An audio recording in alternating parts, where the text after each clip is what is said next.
is wonderful to be here. So we know that to preserve origin diversity, especially in the face of the climate crisis, farmers need new varieties. They need new varieties, but they need new varieties that are better than the ones they already have. Renovating your farm with a new plant is an incredibly time, labor, and cost-intensive endeavor, and so it needs to be worth it for farmers. Toward that end, WCR, with the help of coffee breeder Benoit Bertrand of CIRAD, created 43 new candidate varieties back in 2015. These were 43 F1 hybrid crosses. They were planted in the field in 3 locations in Central America, and they had their first harvest in 2019, first production harvest, and were ready for evaluation. So our strategy mandates that we improve quality across market segments for roasters, suppliers, and consumers, that we want to put quality at the front of the process, which is not often or historically how things have been done in coffee breeding. Quality evaluations often happen actually at the end of the process. So after you've evaluated your variety candidates for field performance and narrowed down your selection, then you'll taste maybe the 4 or 5 best ones and determine which of them tastes the best and or the worst, etc. So we wanted to put quality sort of squarely in the middle of all of our evaluations, how the varieties were performing in the field and in the cup. But it begs a very important question. What is quality? So if you look at a dictionary definition of quality, this is the Merriam-Webster definition, it actually begs a lot of other questions, like what is excellence? Where does it come from? Is it intrinsic? What if what is excellent to one person or one business is not what is excellent to another? And these are all relevant questions to ask, but they are extremely confounding if you're dealing with the practical problem of, for example, developing a new coffee variety that roasters want to buy and that farmers want to grow. So poking around into alternative definitions for quality, I quickly found that there's an entire universe of professionals devoted to this question, and they call themselves quality professionals. And they exist in industries ranging from the nuclear power industry to the financial industry to the pharmaceutical industry. And this quality community, who perform functions like quality control, quality assurance, setting quality standards, etc., they seem to view quality in a slightly different way than the dictionary definition would have us believe. For them, quality is relational. It is literally about relationships. With this understanding of quality, it's clear that it matters that you put the object or the product or the idea whose quality you're examining in front of the people to whom it matters, and that quality is ultimately about meeting or even exceeding the needs of your stakeholders. And I think this definition gives us something we can work with as we think about evaluating quality from the point of view of creating a new variety. So what did we do? First, I want to tell you a little bit about the work it takes to even get to this point of tasting an experimental variety. Here you can see a few pictures of the process. So on the left you see folks gathered to collect pollen from the mother plants. This pollen will be deposited on a different plant, a different variety, on the father plant. This is basically people helping plants have sex. You then protect the flower that has been pollinated with a bag so that cross-pollination doesn't happen. And from that flower will grow a new fruit. This is the offspring, the baby, which is the F1 hybrid plant. And inside that cherry, there is a seed. If you take that seed and plant it in the ground, it will grow up to be a new F1 hybrid variety or plant. So here you can see we made 43 of these crosses. They were planted in the field. This is an aerial view of one of the sites in Costa Rica. It's called Aquiares. This is where our cuppers cupped the coffee from for this experiment that I'm going to tell you about today. And you can see it's a pretty big plot. But it's not like it's just, coffee A is in row 1 and coffee B is in row 2. All the different crosses, so we make 10 to 15 individuals of the same cross so that we can evaluate more than one plant. And then we randomly distribute them throughout this whole plot. And this is so that if there are differences in the soil or the shade, etc., they kind of get smoothed out when we aggregate the data from the individual plants of a given cross. So this map just shows you can kind of see the color coding, how crazy these plots are, and you can maybe imagine how difficult they are to harvest because you've got to go from one tree over here to another tree over there. When it's time to harvest, we measure the yield, the cherries, from every single individual tree, and then we take all of the trees of the same cross and we bulk them, process the coffee, and then it's ready to evaluate. It is a tremendous amount of work. So what is our purpose at this point? Contrary to what you might imagine, our purpose isn't actually at this stage to identify the best varieties. It's to focus on the worst. It's to throw out the dogs. Although, as you'll see, as we begun to dig into the data from these evaluations, additional question kind of began to emerge, which is there a more efficient way to screen breeding candidates for cup quality than cupping? Because it turns out that's also very labor intensive, just like the harvesting process. So for this experiment, we started with a few key assumptions. As we sat down to evaluate these varieties for the first time, our primary interest was in exposing them to industry feedback early in the process. So we needed industry cuppers. We looked to our member base, our member companies. The member companies that support WCR represent 22% of global market share for coffee, so it's a pretty good group to turn to. So we recruited, and we wanted to do this in a very systematic and rigorous, with a rigorous scientific design that would allow us to do statistical analysis and to check all our assumptions. So we recruited 8 cuppers from both the US and Europe. They each received 4 boxes of coffee, 1 box per week. This is because we did the cupping virtually during COVID times. The coffee was centrally roasted by Intelligentsia coffee roasters. The cuppers received third wave coffee packets. There was a lot that we did to try to control different variables so that we could really understand how the varieties were performing and not get those that confounded with other attributes.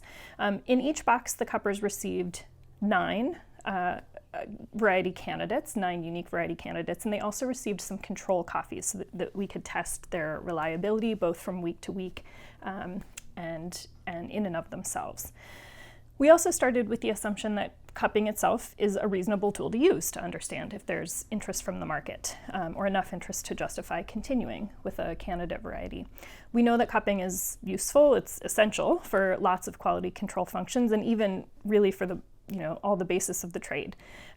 We also know it has some limitations. So we know, for example, from prior research that 2 cuppers do not reliably give the same score for coffee. So it's not exactly an objective tool. So we didn't assume that cupping by itself was an appropriate method to determine if there's a basis for, whether there's market demand for a coffee. So we thought perhaps we should just ask that question directly.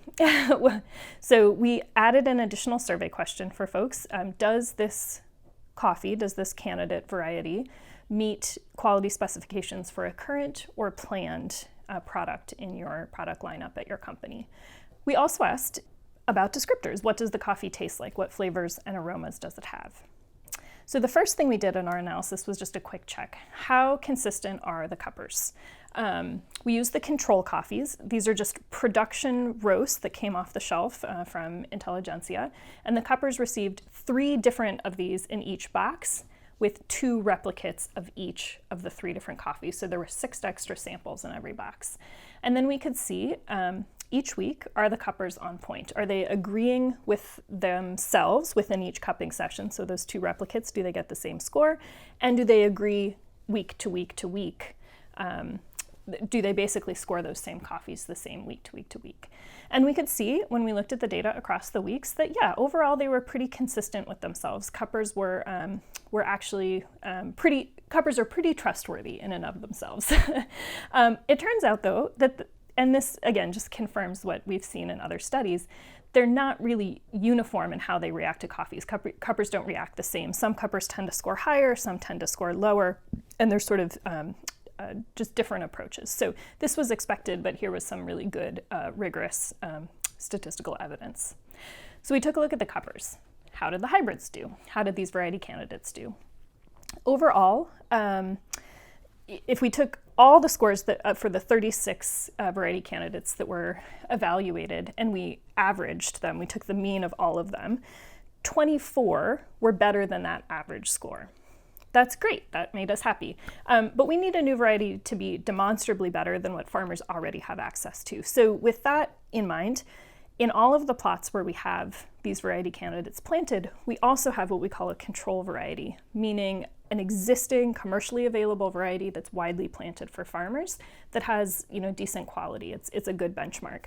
For that, in this plot, we have Marsellesa. It's a relatively newer rust-resistant variety that's pretty widely available now in Central America and has decent cup quality. So when you compare against Marsellesa in the same plot, in the same farm, under the same conditions, 10 of the candidate varieties performed better than that standard. So that's using average scores, so taking all the cupper scores and averaging them. But averages by their nature mask differences. So in the next visual, you can see that there were some big differences. So here, each line is an individual hybrid. And as you go across, the peaks and valleys are the different cupper scores, cupper 1, cupper 2, cupper 3, cupper 4. So you can see the dark purple line is the variety candidate that had the overall highest score, ranging from 84 to 87. That's pretty good agreement. But you can also see that cuppers really disagreed about some of these varieties. The yellow line shows the lowest overall scoring variety. The scores here ranged from 77 to 85 among the different cuppers. The green dotted line was the one that had the most variability. It was the most controversial. Here scores ranged from 70 all the way to 87. So you can see cupper 3 really hated this particular variety. This is just basically a fancy visual way of showing that the cupper matters. Who your cupper is influences the score. The variety influences the score, and then also this combination, cuppers by varieties, matters. Okay, so here's a further complication of the picture painted by averages. We can look not only at how consistent cuppers are in their scoring, but we can actually look at their unique preferences and see how well they match the preferences of other cuppers. So in this graph, which is called a biplot, each black dot is a different hybrid, different variety candidate. The lines that you see are cuppers. So you can see that some cuppers, some of the lines, are near to each other. They cluster with each other. And you can also see that some cuppers cluster around specific variety candidates, certain ones that they score higher or lower. And here we can see that there are a couple of pretty clear clusters. Cuppers 2, 4, 5, 6, and 8 generally liked the same variety candidates and scored them more highly. So when we take these last two slides together, this cluster slide and the one showing the variability, it leads to two possible conclusions that are relevant for evaluating varieties. The first is that if you want to get as close as possible to a single understanding of a variety's quality, you need as many people as possible to taste it. The more cuppers you have, the more likely you are to converge on a true score when you average those cupper score together. The second conclusion is almost the opposite. It shows that cuppers do have distinct preferences and that you can map out those preference groupings. And this kind of approach of clustering may be very useful in understanding whether are unique market segments with unique preferences. And we'll come back to this also in a little bit. So let's turn to a different question. We know that cupping scores don't tell the whole story, so we were curious. Is there a relationship between the cupping score for a given candidate and whether a cupper said that that variety candidate meets required quality specifications for an existing product in their product line? Basically, is there market demand? So here again, you can see each dot is an individual variety representing all the combined average scores for all the cuppers. On the y-axis, the up and down axis, you have the scores. So as you go up, the scores get higher. On the right, you have the scored answer to our survey question. Does the coffee meet quality specifications? If you're more to the left, you're closer to no. If you're more to the right, you're closer to yes or absolutely yes. And in fact, with this nice clear line going up and out, we can see that there is a very strong relationship. The quality specification score was highly associated with the cupping score. So highly correlated, in fact, that just by asking this one simple question, does the coffee meet your quality specifications, would explain 67% of the cupping score. It's a very solid predictor of total cupping score. And it's especially good at the margins, like for the really not so liked coffees and the ones that scored really highly. The dots are closer to the line. If tasters said that a coffee would absolutely not meet their specifications, it was very likely to have a low cup score. In the middle, there is more variation. It is worth noting that this goes a little bit against our hypothesis. We thought we might see that there would be more outliers. For example, higher scoring coffees that maybe didn't meet quality specifications of commercial buyers because they don't buy 87s or 85s. In fact, you can see a couple of these that are floating near the middle and the top of the graph. But by and large, the correlation was stronger than we expected. So what does it mean? It suggests that there might be a more efficient way to go about understanding industry quality perceptions of a new variety than having to go through the full or complete cupping protocol, that we can get a pretty decent read, in this case, maybe just by asking this one simple question. And then if with further investigation, we may be able to kind of hone that in to improve the accuracy by layering in a few other additional elements, like whether or not specific flavors are present or absent, like a quick checkbox. So this kind of efficiency actually really, really matters for breeding, because once you have a kind of, high-performing breeding program up and running, you may be evaluating dozens or even hundreds of breeding candidates at a time, and you need to be able to move through them quickly. So we still wanted to dive a little bit further into this quality specification survey question. We wondered, because it's not a standard measurement or instrument in the industry, we wondered what is driving it. And it turns out that there were two key things that really seemed to have a tight relationship with this score.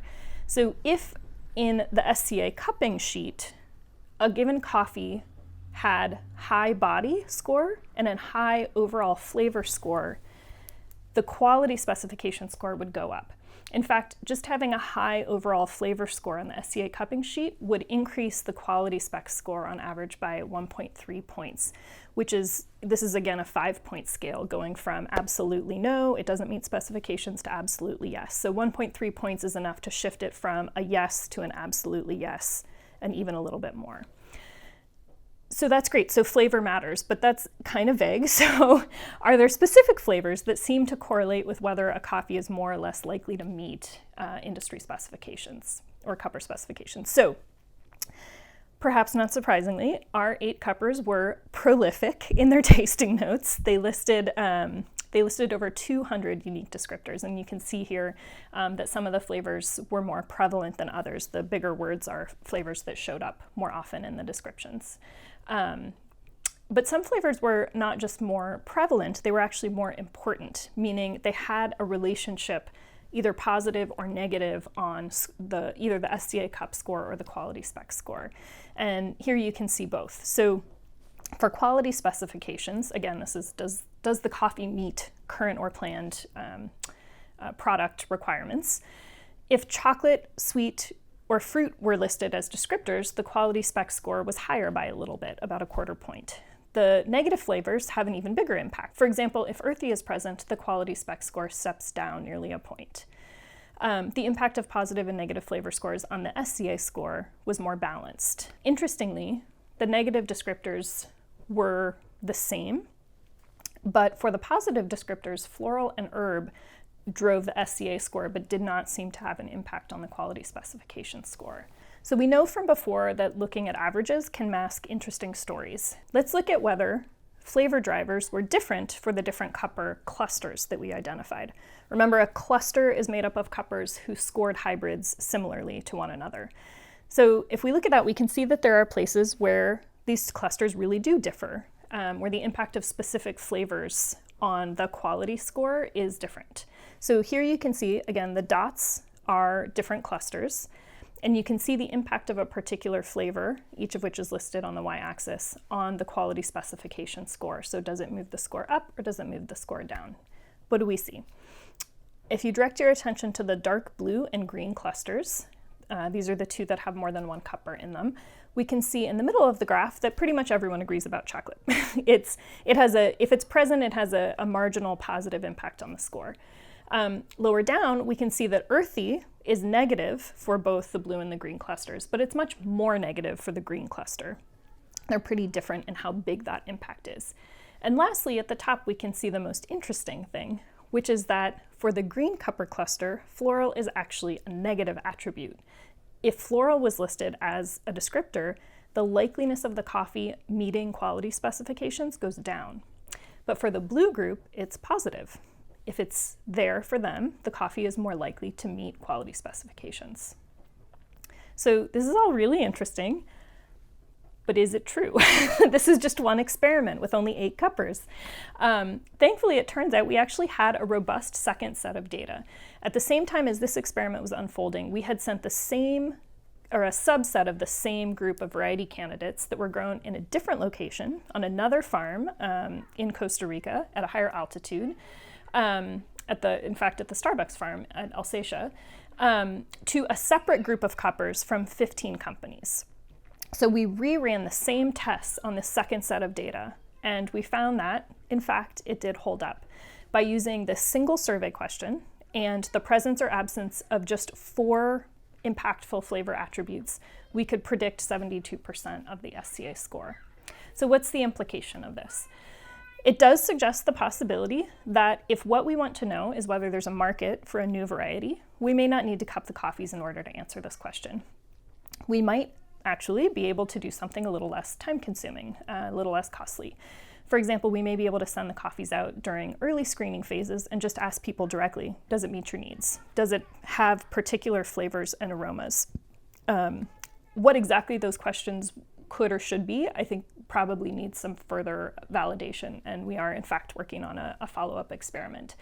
But this would be a lot less time-consuming than using a full cupping protocol for potentially quite a lot of candidates. Okay, so before we wrap up, let's return one last time to the varieties themselves. Remember, right now the purpose is to throw out the dogs, to get rid of as many of these candidates as possible so that only the very best ones remain as contenders. To actually make decisions about that, which ones to keep and which ones to move forward with, we actually need a lot more than what we've seen in this one experiment. We need more than one trial site. We need more than 1 year of data. We need multiple years of data and multiple sites. We need to understand how these varieties perform at different altitudes and in different locations. So we do have these candidates planted at 3 locations at different altitudes in Central America. And in addition to cup quality, that can't be the only thing we look at. We also need to look at field performance, like how much coffee they produce and whether or not they hold up against diseases and pests like rust. So here you can see some of those field performance data. Each dot represents a candidate, variety candidate, and the scores that you see are averaged across 3 years and the 3 sites. So this is reflecting much more data than we've been talking about up until this point. And we can see that there are definite differences. On the left, we can see that there's a clear distribution from lower to higher cup scores, ranging from 80 all the way up to 86 in their average scores.